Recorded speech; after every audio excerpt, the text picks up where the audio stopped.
from DSHS with us, and she is going to be sharing her knowledge on mental valleys today.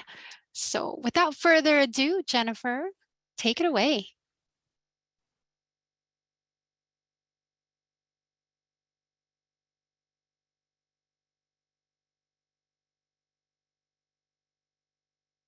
Sorry, I still have myself muted.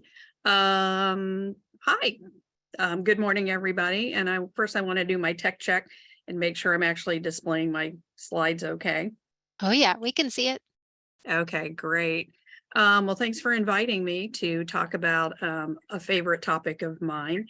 And I know I recognize some people on this call, and including some people from my past life in healthcare. And so it's cool to see. Welcome to all of those folks. And I know they know this content because this was part of our world before.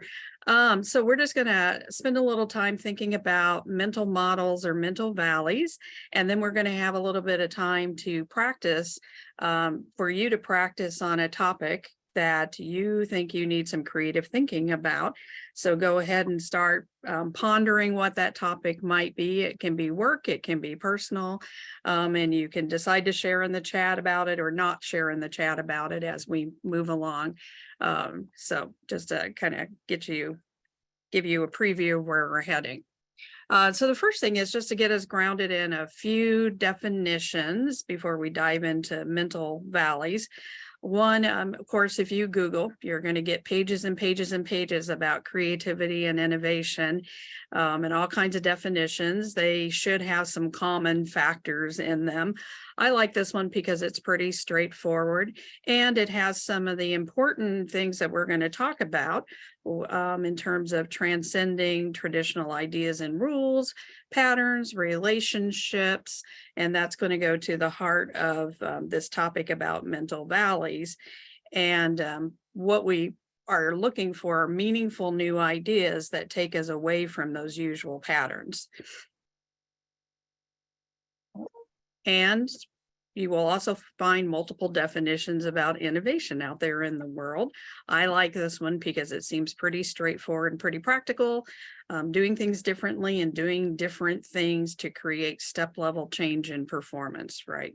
To get a fundamental change in our underlying thinking, which again ties back to mental valleys, mental models. What are those underlying fundamental ways of thinking, and how are we going to make some leaps to some new ways of thinking? This is how we get to innovation in the world. Right. And we need to pay attention to the clues, the signs that we need creative thinking. And these are just a few, and I'd love to see, go ahead and type in chat, and Talia and Teresa are going to help monitor the chat and call out if I'm missing something as I'm moving between different screens.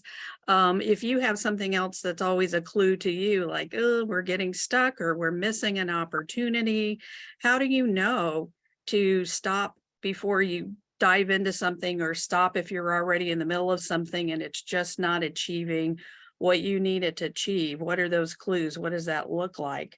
And on this last bullet, we tend to, working in government, maybe think we don't have competition, but we do, at least in the sense of the private sector is constantly rewriting customer expectations, right? There tends to be more innovation in the private sector, and we are competing with those expectations, right? Think about if we could only function the way Amazon functions, et cetera, et cetera. So I wouldn't write that bullet off too fast. It does impact us in the work that we're doing. So any other types of things that you look for or tell you, this is something where we need to stop and reconsider how we're approaching this? Anything in the chat that we should share? I'm not seeing anything yet. Okay. Well, let me know if anything pops into your mind. So for me, one of my favorite ones is, the going around and around and around. Employee turnover, body language, reading the room, right? That could be that skepticism, in the handout I put together, I'll just go ahead and plug, there's some resources, some links, and one includes a webinar that I found really, I actually want to go back and watch it again. And one of the things that one of the presenters mentioned was, if you're diving into something new and you start talking to people about it, ask them already, what are they dreading, or what are the eye rolls, or, what are the, oh my gosh, here we go again. And that's going to give you some of the mental valleys and the concerns. Yeah, Oh, continually taking 2 steps forward, 3 steps back. yeah, Lack the of ideas trust. are rolling in now, Jennifer. Yeah. Yes. So you Like, know the clues. You know the clues. lots of resistance is a good one. Yeah. Overwhelmed, task piling up. Right. Lack of trust in the process. Yeah. Okay, so keep all those in mind. So here is another quick assignment for you, just as we're going through this. Think about an innovation that's had a positive, significant impact on your life. Again, could be work or personal, your choice, whether you want to share it in chat or not. But just be thinking about what that thing was that really created step level change for you. And let's see if by the end of this, we can identify some of the underlying mental valleys that they rewrote, that they tackled. Because it's happening all around us every day, hopefully with positive impacts on our life. All right, so let's dig into mental valleys a little bit. Now, I am citing the work of Dr. Edward de Bono, but there are others out there who have in the past and continue to study the role of mental models. I'm going to use the terms interchangeably, mental valleys and mental models. And so, this work continues. And again, I went out and looked for new resources and found a few that I put in the handout, and you can find more out there as well. But what Dr. de Bono learned in all of his years of studying creativity is that our minds kind of form our thoughts into streams, kind of like, streams of water through years of erosion, kind of cut down into the valleys. And this is how our minds organize language and organize concepts. And this in and of itself is not a bad thing. This is how we move efficiently through the world and how we communicate with each other. But we develop these kind of traditional ways of thinking and autopilot modes, and that's what creates these deep valleys. And it's hard for us to then recognize them, right? So we all know the kind of, we've very overused, if you want to get creative, you have to get out of the box. But first you have to know what box you're in. And those are your mental valleys. Those are your mental models, are the box that you need to understand and be able to recognize. And just to make this point that, again, they're not inherently bad all the time. So as we identify what our mental valleys are, then we have to also scrutinize, are they serving us or are they not serving us? And, an additional bullet that I wish I had put on the slide here is that they're not serving us if they're also excluding, discriminating, or otherwise causing harm. And so, again, this concept is scalable. We can think of these at a systemic level, at a societal level, or we can think about them at a very point improvement micro level as well. So, keep that in mind. But again, if we're, everyday communications and trying to have a stable state, these mental valleys are actually serving us in moving through the world. But if we have identified, for one of those reasons on our earlier slide about recognizing opportunities or signs that we're stuck, we need to make some leaps, right? We need to go find some new ways of thinking. And Dr. de Bono depicted that we could do some purposeful carving to some new channels. We could seek out some other, industries or fields or, schools of thought that could serve us better, or I would say it's both. We want to be open to the random jumps that can be happening around us just by paying attention to the world, by being open to all the knowledge and the innovation and the new ways of thinking that are out there in the world. And looking for ways that those could serve us in the context that we have, whatever it's a new program, a new service and project, process improvement work. So we just want to be open as we're moving through the world as well. And this is going to help us make some leaps.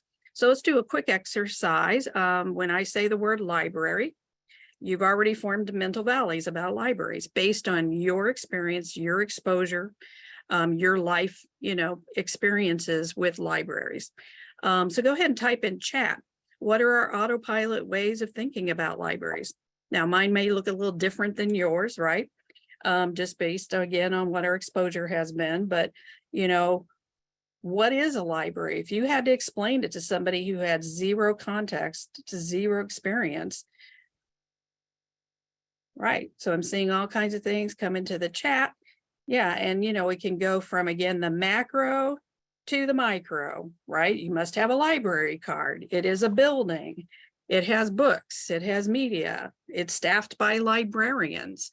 To the larger role in society. A lot of angst going on right now, especially in school libraries, about book banning, right? So we could go to very much a societal level about the role of libraries down to the library card.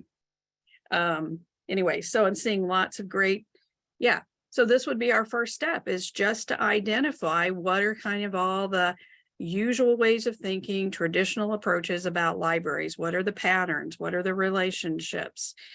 All of that stuff would be the first thing that we would want to do. We're paying attention. But libraries are actually a great field to study for innovation, because they are often innovating for sake of, constrained resources and trying to stay up with serving their customers as societal needs change. And so these are just a few examples of ways that library systems are rewriting our mental models over time. I'm a big fan of the fact that you can actually check out a lot more things these days from library systems than we might realize. It's pretty cool. There's a mental valley that, we go to the library, but what if the library actually came to us? There's scale, everything from, little free libraries now to huge, libraries. Who says that you need a building, et cetera, et cetera. There's a library system in Texas where they have no physical books. It's all digital, right? So again, you can start to challenge the usual approaches for the sake of innovation and creativity, depending on what your need is, right? And I see I look forward to kind of catching up on chat later, because I see lots of good examples. All right, let's take a second one here. Hello there, stranger. So government. It's been a really long time. Uh-oh, please mute your mic if you're not teaching. Well, Are we able to mute, or? yeah. Let's ask our tech gal, Miss Allie, are you able to see who that is and mute them? Oh. Okay, well, I'll move on. So think about the pandemic and kind of, typical ways of government functioning, state level, county level, city level. What were the types of things that the pandemic kind of, again, sometimes it's an internal driver, sometimes it's an external force that is asking us to challenge our mental valleys. In this case, very much an external force. So what kinds of things that did, what kind of mental models or mental valleys were challenged or rewritten by the pandemic? Yeah, work from home, in person, yeah, communications, yes. Hard copies of everything, yes.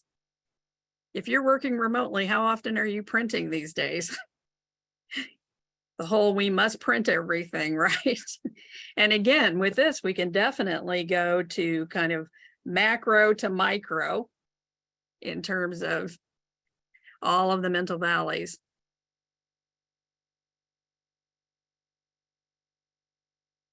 Yes, back on libraries, human libraries. That could be a whole nother topic. I love that. Right. So lots of things, and I just put a few here. Pace, the pace of government, right? Typically things take months, years, and suddenly the pandemic forced a lot of government entities to go a lot faster, right? To turn things around a lot faster. Think how quickly for state people got equipped with computers to work at home. Working at home where work occurs, right? That was definitely kind of a mental valley that was challenged. Procurement procedures, authority levels, who can make mandates was a point of debate and discussion. So again, it's happening around us all the time. And now, of course, the conversation is about some things were rewritten. There's a sense for the better. Can we sustain those? Can we not go back to the way it was before? Is a conversation that we're having. Virtual hearings versus in-person court appearances, right? So all kinds of things that are still open for discussion as we start to move out of the pandemic. All right, so multiple ways that you can recognize mental valleys and then make some leaps. I just put a few examples here just to get you thinking about this. One thing though that, it was great with the icebreaker and starting with all of the current what are our favorite tools and methods in Lean, because a lot of times we are already collecting a lot of information that if we went back into it with this lens of what are the mental valleys or mental models, we can actually glean some new insights from that.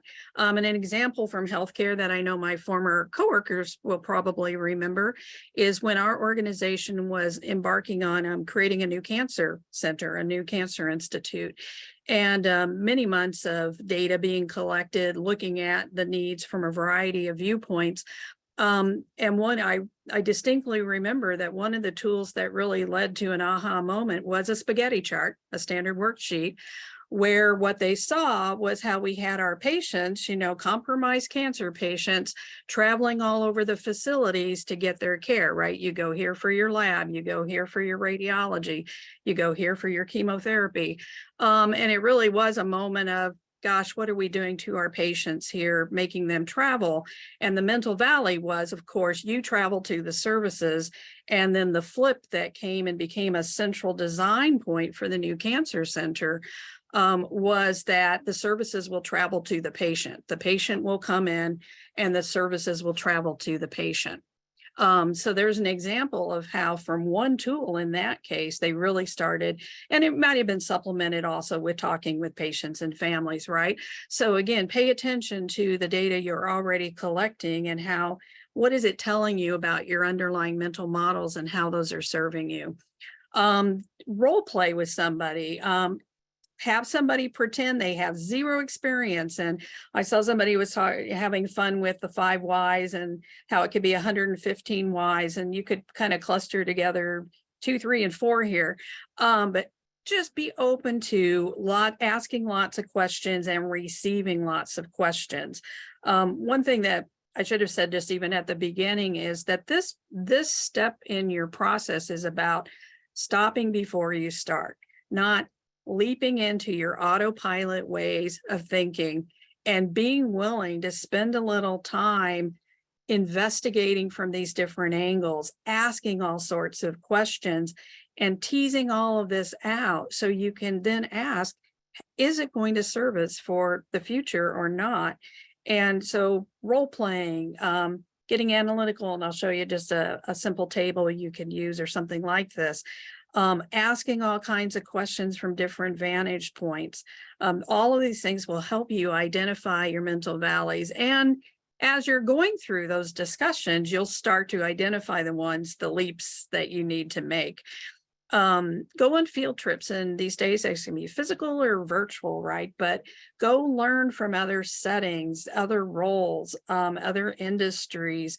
And again, these can be intentional, like that they deliver well on a particular thing that is relevant to what you are working on, or you can just be open to completely random connections and learning from something that feels so disconnected from what you're working on. How could I possibly learn anything from that? But it is pretty fascinating how often we can pull ideas, and it's this idea of innovation by imitation, right? We actually can bring it into our context and start to shape it, and it's will serve our purpose.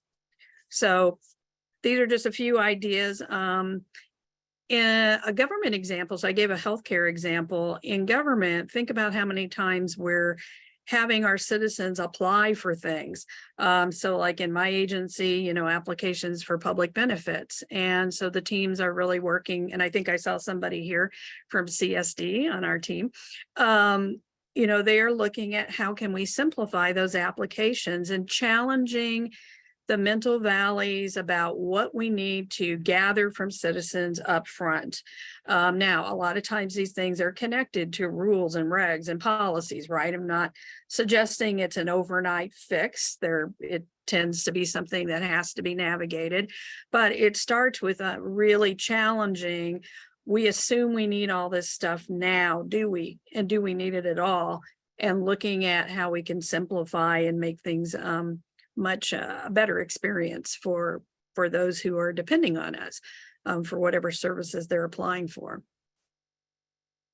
Here's an example of a 4 W's and a how. And so, again, the who, what, where, when, and how, just get down the current state. And then as you start doing idea generation, you start to look for alternatives. So think about, and then it's not an innovation anymore, but at one point, self-checkout was an innovation, right? So that was a, retail saying, well, who has to actually, process the payment and check the person out, the consumer out? Well, it's a cashier. And at some point there was the alternative idea of what if the customer could check themselves out, right? So by getting down your current state and marrying this up with what your problems or your opportunities are, this is where you start to play with alternatives to this. And this gives you what your current underlying patterns and default ways of doing things are. Here's an example of a few field trips, and this is by no means an exhaustive list, but just to kind of get you thinking about, well, maybe I could go and I could learn from a hotel. Maybe we're trying to improve convenience for our customers, and how would a hotel handle this kind of situation? How do they make things super convenient for people? So you go searching for new ideas based on what it is, the experience that you're trying to create.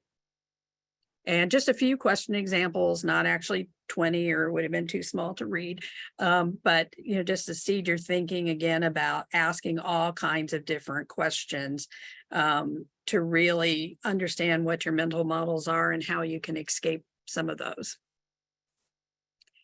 And I like this quote because, again, it's really easy to just default into one way, one solution, versus stepping back and understanding what the bigger need is.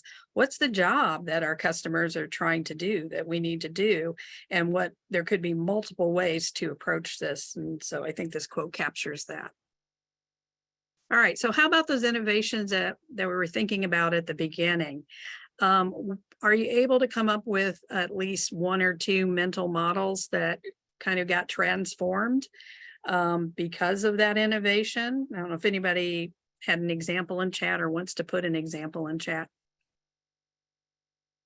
I don't know if Talia and Teresa, if you saw any, or if somebody wants to unmute and share one, that'd be great. Yeah, feel free to unmute, folks. I give you an example I was thinking of from my world is streaming services, and how these days you can binge, right? Your Yellowstone for me. And I think Netflix might have been the one who first innovated on that front. At least that's my memory from reading case studies, where what was the underlying mental model that they rewrote when you could start streaming multiple episodes all at once? Well, before you had to wait, right? You had to wait a week or wait a month or whatever, right? So the underlying default way of doing things was this sequenced, we're titrating it out to you. And I think it was Netflix that, I don't remember what show it was that said, we're going to put up all the episodes at once. So, to feed our binging habits. Let's see, any Me other too examples? often. Yes, Nicole, actually in the chat. The relative affordability and availability of recording equipment challenge the idea that musicians need to record music in studios or live venues. That's a great one. Okay. Yeah. And Shannon mentioned with COVID, we had to get away from in-person trainings and figure out how to just be as successful and interactive with virtual training. Yeah. Okay. I'm seeing some great examples in here. Yeah. So pay attention to this as you're just moving through your days, whether it's at work or just in your personal life. The things that are making your life better, easier, or whatever it is, try to identify why, what changed from before? What was the underlying mental valley or more than one that has been transformed? Okay. Let's see. Well, with that, do we have any questions before we move into practice? Anybody, if you want to unmute. Oh, I just saw one here about the inclusion of lived experience in job applications. Yeah, that's a great example. And I'm also going to say, if you all have comments or just any thoughts after Yes. hearing this awesome teaching, it doesn't have to be limited to Q&A session. If you just have some thoughts or the way some of this information resonated with you, I know that I've taken a few notes and I'm walking away with some golden nuggets. Thank you, Jennifer. That was awesome. I really appreciate how you highlighted some things, and I don't want to take up too much time in case anybody else has comments. So I just want to throw that out. Don't feel like it's limited to questions. If you have something you want to share, something you gleaned from this time and that you'll take back with you, please feel free and share that.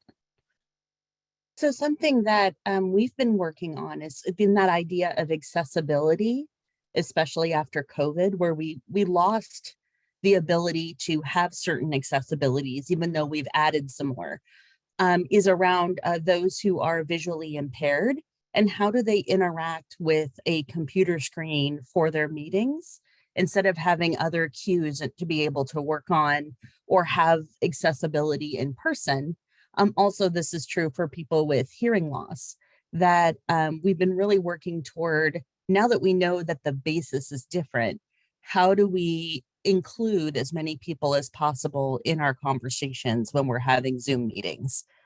And one thing that we've been doing is when we start a presentation, we'll give a brief description of our appearance, a brief description of any visual things. And then if there is a transcription, often if there's transcription going, there will already be screen readers and things like that for those who have visual impairments.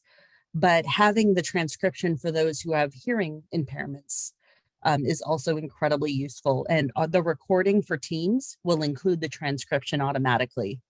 And you can edit it later when it comes up with weird words for people who speak too fast, like myself. Awesome. Yeah. Thank you. So Yeah, Vanessa has a good comment to that, if you wanted to read that, Jennifer. Here I see this, the power of working in teams using true inclusivity and promoting different skills. Thought diversity is important. Assimilation is easy to fall into. And being aware of the importance of welcoming new and different thinkers is what makes the team stronger. Yeah. And I think on accessibility, then I'm trying to identify what is the default autopilot way of us setting up meetings that it sounds like actually we need to continue to transform and challenge those default ways. So would it be the assumption that people who have accessibility needs are getting what they want or what they need? I I'm just trying to think of how to even frame it. Because I think you bring up a really good example. That accommodations are already taken care of. I mean, I think we kind of default into setting up sessions and it's not all always top of mind. Or at this even the stage. assumption that those with disabilities or with extra needs in a meeting will know how to advocate for those things or set it up on their own. Got So it. sometimes See, that's there's no way to do it, or they don't know how in that setting. okay. That's a great way of framing it. That helps me. Yeah, so that's a great one. You know, if we can frame what the autopilot ways of thinking are, that can help us then start to recognize, are they useful or not?